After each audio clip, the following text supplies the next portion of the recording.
By 2025, at least 3.5 billion, about half the world's population, will live in areas without enough water for agricultural, industry, and human needs.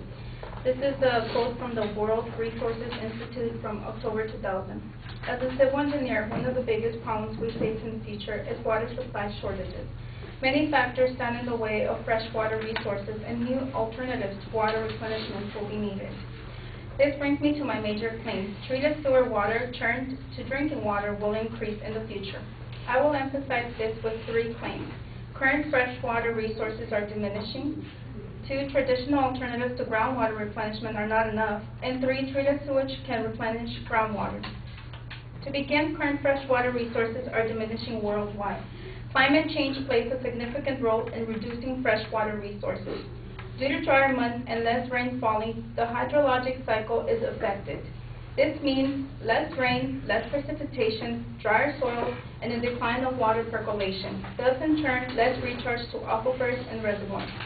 The increasing population also puts a significant strain on available water. Current world population stands at 6.7 billion. The U.S. alone is a little over 305 million, ranking third in population according to census.gov. 95% of U.S.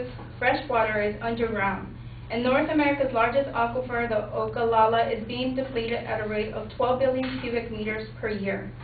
Total depletion to date is 325 billion cubic meters. That is equal to the annual flow of 18 Colorado rivers, a statement taken from BBC News' World Water Crisis. In order to accommodate to diminishing water resources, several attempts are being made by various counties, cities, and people to preserve and supply water. This brings me to my second point. Traditional alternatives to groundwater replenishment are not enough. One proposed method put in practice by the Department of Water Resources is the 2009 drought water bank. According to DWR, California is facing the most significant water crisis in history. After experiencing 2 years of drought and the driest spring in recorded history, water reserves are extremely low. To help facilitate the exchange of water throughout the state, DWR has established a 2009 drought water bank. To implement the 2009 drought water bank, DWR will purchase the water from willing sellers, primarily from water upstate of the Sacramento-San Joaquin Delta. This water will be transferred using State Water Project or Central Valley Project facilities to water suppliers that are at risk of experiencing water shortages in 2009 due to drought conditions and that require supplemental water supplies to meet anticipated demand.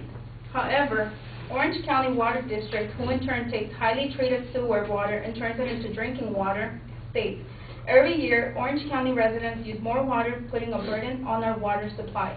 A great deal of our water is imported from outside the county. If drought hits or these sources are reduced, we and the generations that follow will face a serious water crisis unless we begin to look at innovative ways to ensure alternative and new sources of water.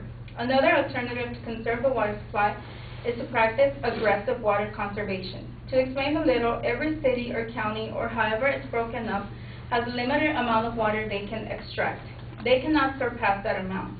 Aggressive water conservation methods can help stretch available supplies to meet demand. However, there is still the possibility of not having enough to supply a growing population. A second method should be put in place to ensure that each member of the population has access to a decent amount of clean water.